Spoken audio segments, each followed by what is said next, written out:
राधे राधे, जय सिया राम। माघ मास का पवित्र पावन महीना शुरू होने ही वाला है और इस महीने में स्नान दान का विशेष महत्व रहता है। जिस तरह से कार्तिक का महीना भगवान विष्णु को अति प्रिय है, उसमें स्नान दान करके आप भगवान विष्णु को प्रसन्न कर सकते हैं, मनवांछित फल पा सकते हैं, स्वर्ग की प्राप्ति कर सकते हैं। उसी प्रकार माघ मास का महीना भी भगवान विष्णु को अति प्रिय है और इस महीने में भगवान विष्णु के माधव नाम की, माधव स्वरूप की पूजा की जाती है। इस महीने में आप किस तरह से स्नान करेंगे, व्रत कब करेंगे, पूजन कैसे कर सकते हैं और इसका उद्यापन कैसे करना है, आज की वीडियो में मैं आपको सभी जानकारी देने वाली हूँ। और साथ ही साथ आपको कौन सी ऐसी चीजें हैं जो भूल के भी नहीं करनी, कौन सी ऐसी चीजें हैं जो भूल कर भी नहीं खानी है। साथ ही में अगर आप पूरे महीने स्नान नहीं भी कर पाए हैं तो आप ऐसा क्या कर सकते हैं, ऐसे कौन से दिनों पे स्नान कर सकते हैं जिससे कि आपको पूरे महीने के स्नान का फल मिलता है। तो चलिए वीडियो को शुरू कर लेते हैं। तो देखिए, माघ मास में 4 भगवानों की विशेष रूप से पूजा होती है। पहला होती है हमारी माता गंगा की, गंगा यमुना माता की। दूसरी होती है भगवान विष्णु की। तीसरी होती है माता तुलसा की और चौथी होती है भगवान सूर्य नारायण की। तो देखिए, रोज आपको इन चारों का पूजन करना होता है। सबसे पहले स्नान किया जाता है, जैसे कि आपको इसके नाम से ही पता चल रहा है, माघ मास स्नान। तो सबसे पहले इसमें स्नान की विशेषता होती है। तो देखिए, जो गंगा जी यमुना जी नहा सकते हैं तो वो तो बहुत ही भाग्यशाली हैं, उनके लिए तो बहुत अच्छी बात है। लेकिन सभी तो वहां जाके नहीं नहा सकते पूरे महीने, तो आप अपने घर पे पानी में थोड़ा सा गंगा जल और थोड़े से तिल डाल लें आप, और उसके बाद उससे हम स्नान करेंगे। और ये जो पानी होता है ये ठंडा पानी लिया जाता है। कुछ लोग तो रात को ही भर के अपनी छत वगैरह पे रखते हैं खुले में, उससे नहाते हैं। लेकिन देखिए, आज के जमाने में जरूरी नहीं है कि आप कड़ी परीक्षा या कड़ी मेहनत करके ही आप अपना सब नियम जो है पूर्ण करें। देखिए, बीमार होने से अच्छा है कि आप थोड़ा सा हेर बदल करके अपना जो है अच्छे से कर सकें। बहुत कठिन हमसे होगा नहीं और सरल हम करेंगे नहीं तो हम तो कुछ कर ही नहीं पाएंगे। आप ताजा पानी ले सकते हैं। जब आप सबमर्सिबल या मोटर सुबह सुबह चलाते हैं तो उसमें भी थोड़ा थोड़ा जो निवाया सा पानी आता है उससे नहा सकते हैं। और अगर आप बहुत बुजुर्ग हैं या बीमार हैं या आपसे नहीं नहाया जाता तो कोई बात नहीं, आप थोड़ा सा कोसा निवाया पानी करके भी नहा सकते हैं।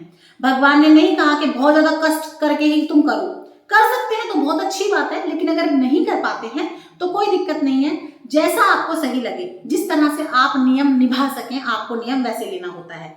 तो देखिए, आप हो सके ठंडे पानी से, नहीं तो जैसे पानी से आप नहा पाते हैं आप नहाएंगे। सूर्य उदय से पहले तारों की छांव में आपको नहाना होता है। स्नान वगैरह कर लेंगे आप। उसके बाद आप एक दिया जोड़ेंगे, तुलसा माता के निमित्त बैठकर तुलसा माता की पूजा करेंगे। वहीं पर आप जो है भगवान विष्णु का पूजन कर सकते हैं, शालिग्राम भगवान रख सकते हैं, लड्डू गोपाल को बिठा सकते हैं। अगर आप उनकी पूजन करते हैं तो आप वहीं पर बैठ के पूजा करें, महात्म सुन लें। आप चाहे तो किसी किताब से पढ़ सकते हैं, नहीं तो फोन वगैरह में चला के आप सुन सकते हैं। महात्म सुन ले। भगवान विष्णु का आप हो सके तो मंत्र उच्चारण करें, माला कर लें। अगर आपको कुछ भी नहीं आता तो आप राधे राधे नाम का या राम राम नाम का, ओम नमः शिवाय का किसी का भी जाप कर सकते हैं। वहां बैठ के आप 1 माला, 2 माला, 5 माला, 7 माला, जितनी आपसे हो सके उतनी आप माला कर लें। और फिर आप भगवान की आरती करें, तुलसा माता की आरती करें। उसके बाद आप 1 लोटा जल सूर्य भगवान को अर्पण करें। अगर आप उगते हुए सूर्य को अर्घ देते हैं, जल अर्पण करते हैं, तो ऐसा कहते हैं कि आपका भाग्य भी उदय होता है। तो देखिए, पूजा पाठ करेंगे वो तो है ही है, साथ साथ जो है आप अपना भाग्य भी उदय करते हैं। और आप सभी जानते होंगे कि जहां भगवान विष्णु का पूजन होता है, जहां भगवान विष्णु को माना जाता है, वहां लक्ष्मी माता खुद ब खुद आपके घर आती हैं। तो आप इस तरह से अपने जो है ना कर्म भी सुधारते हैं और साथ साथ जो है आप अपने जीवन में वैभव, ऐश्वर्य और सुख समृद्धि भी पाते हैं। तो आप स्नान कर लेंगे, पूजन कर लेंगे। उसके बाद आप हो सके उतना दिन भर में भगवान विष्णु का जाप करें, खूब अच्छे से करें। देखिए, कुछ लोग तो पूरे महीने व्रत रखते हैं, तो अगर आप चाहें तो पूरे माघ के महीने में आप व्रत रख सकते हैं। एक समय पे भोजन खा सकते हैं। भोजन में आप पहले ही डिसाइड कर लें कि आप फलाहार रख सकते हैं तो फलाहार रख लें कि बस हम फल खाएंगे, नमक नहीं खाएंगे, या फिर नमक वाला फलिहार करेंगे, या फिर हम एक टाइम शुद्ध सात्विक बिना लहसुन प्याज का भोजन करेंगे। तो आप उस हिसाब से समय पे, शाम के समय पर भोजन कर सकते हैं, सूर्य अस्त से पहले। सूर्य अस्त के बाद नहीं, सूर्य अस्त से पहले आपको भोजन करना है। तो इस तरह से आप अपना पूरा जो कर लेंगे। और अगर आप पूरे महीने व्रत नहीं करना चाहते, उपवास नहीं करना चाहते, कोई दिक्कत नहीं है। आप 5 उपवास कर सकते हैं। जैसे मान लीजिए बीच की 2 एकादशी आएंगी, आप वो कर लें, चौथ के व्रत कर लें, या फिर आप पूर्णिमा का व्रत कर सकते हैं, या फिर इतवार यानी कि रविवार के व्रत भी आप कर सकते हैं। रविवार के व्रत आप उठा लें, इस तरह से भी आप व्रत कर सकते हैं। तो आप देख लीजिए लीजिएगा कि आपको एकादशी, रविवार, पूर्णिमा और चौथ वगैरह के व्रत करने तो आप ऐसे कर लें। पूरे महीने के कर सकते हैं, खाली इतवार की कर सकते हैं, खाली एकादशी के कर सकते हैं। बस आप इस तरह कर लीजिएगा, या तो जोड़े में 2 व्रत कर ले, 5 व्रत कर ले, 7 व्रत कर ले। इस तरह से आप अपना जो है देख लीजिएगा किस तरह से आपको व्रत करने हैं। यानी कि जो भी विशेष दिन होते हैं, अच्छी तिथि होती है, आप उनका व्रत कर सकते हैं।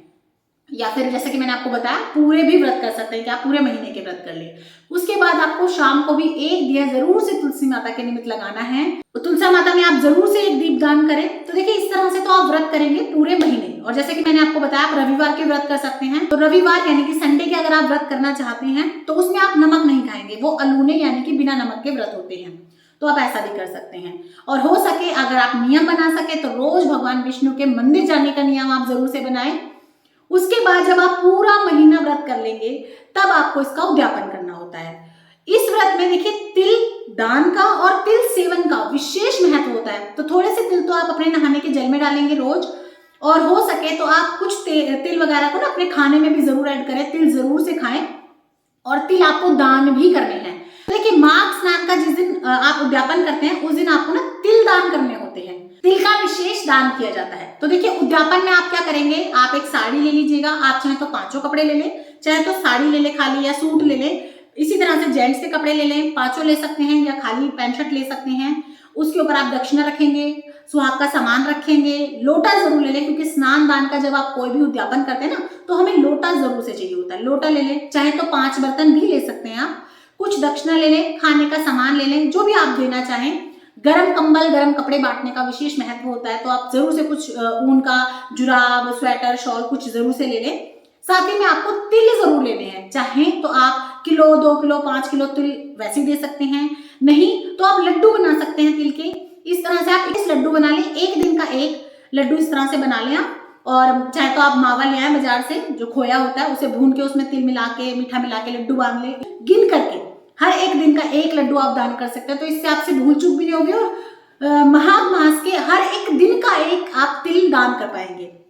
तो इस तरह कर सकते हैं। तो आप रेवड़ी ले सकते हैं, उसमें भी तिल होते हैं, आप वो रेवड़ी ले लें, रेवड़ी का पैकेट दे दें। तो आपको किसी भी रूप में तिल दान करने होते हैं। और एक और बात याद रखिएगा कि जब आप माघ मास का स्नान करें, चाहे आप कार्तिक का स्नान करें, हमेशा जोड़े से किया जाता है। मान लीजिए अगर आपने एक बार स्नान कर लिया तो आपका वो स्नान संपूर्ण नहीं माना जाता जब तक आप उसका दूसरी बार भी स्नान ना कर ले, यानी जोड़ा ना कर ले। ज्यादा आप कितनी भी बार नहा सकते हैं, 2 बार, 4 बार, 6 बार, 8 बार, 10 बार, 12 बार, पूरी जिंदगी नहा सकते हैं।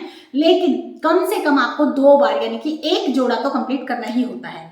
और जरूरी नहीं है कि आप लगातार करें, आप ऐसा भी कर सकते हैं। जैसे मान लीजिए एक आपने इस साल कर लिया, अब आप 2-3 साल से नहीं नहा पाए, कोई दिक्कत नहीं है। उसके बाद जब 2 साल, 4 साल, 5 साल बाद आप नहा पाए तब आप दूसरा जोड़ा कर लें। उद्यापन आपको हर बार करना होता है, छोटा सा उद्यापन है तो आप वो हर बार करें।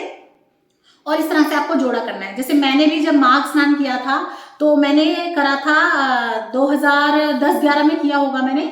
और उसके बाद जब मैंने दोबारा स्नान किया तो 17-18 में किया था, मतलब 4-5-6 साल का गैप हो गया था बीच में। लेकिन हाँ, जोड़े से ही हमें कंप्लीट करना होता है। कभी भी सिंगल आपको नहीं करना होता कि 1 साल नहाए और खत्म हो गया, नहीं। अगर अभी तक आपने एक ही बार किया है तो दोबारा से उसका जोड़ा जरूर कर लीजिएगा। अब बात कर लेते हैं कि इसके नियम क्या होते हैं। सबसे पहला नियम होता है स्नान का। तो स्नान आप करेंगे तारों की छांव में, जल्दी उठ के करना होता है। पानी देखिए ठंडा नहाए, गर्म नहाए, कोसा नहाए, निवाया नहाए, पूर्ण तरह आपके ऊपर है।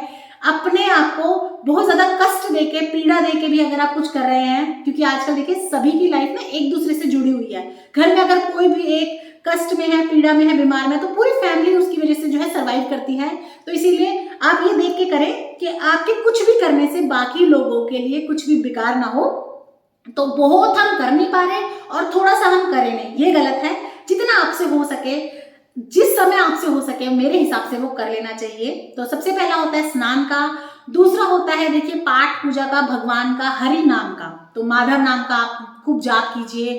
भगवान विष्णु के आप कोई और मंत्र वगैरह का उच्चारण कर सकते हैं, या फिर कुछ नहीं है तो राधे राधे नाम या कोई भी भगवान का नाम आप जाप कर सकते हैं। तुलसी में दिया लगाने का, रोज 1 लोटा जल भगवान सूर्य नारायण को अर्पण करने का आपको नियम लेना है।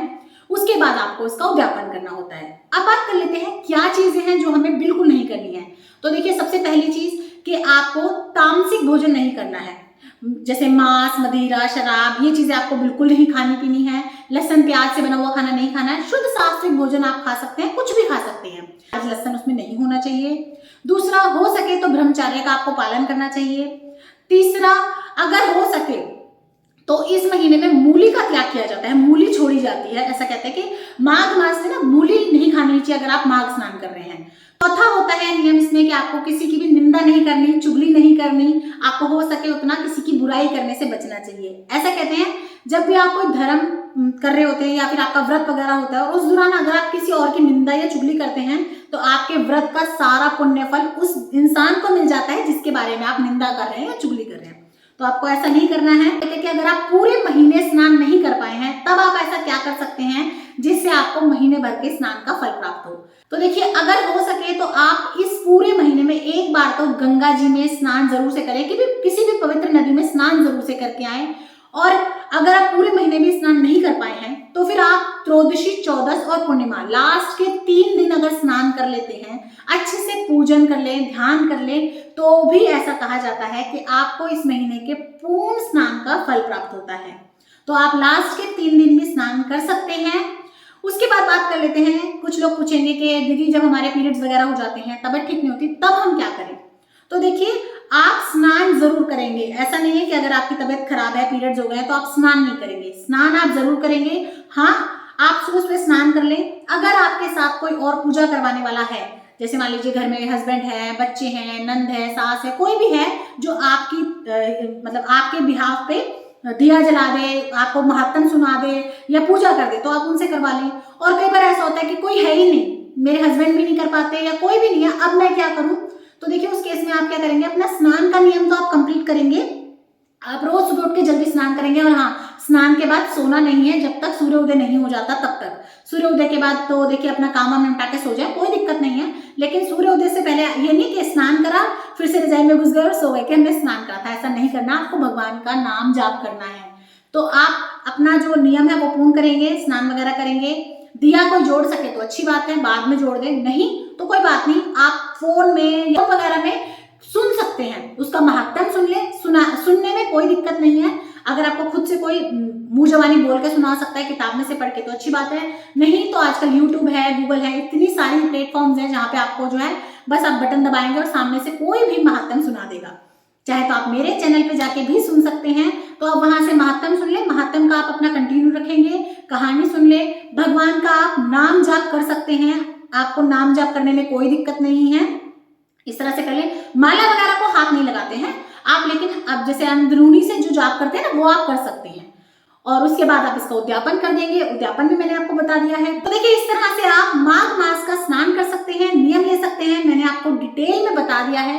फिर भी अगर आपको कोई कमेंट हो, कोई क्वेरी हो तो आप मेरे से पूछ सकते हैं, सभी क्वेश्चन का आंसर समय रहते आपको दे सकूं। तो वीडियो अच्छी लगी हो तो लाइक शेयर सब्सक्राइब जरूर कर दें। फिर मिलूंगी आप लोगों से, तब तक के लिए जय सिया राम, राधे राधे।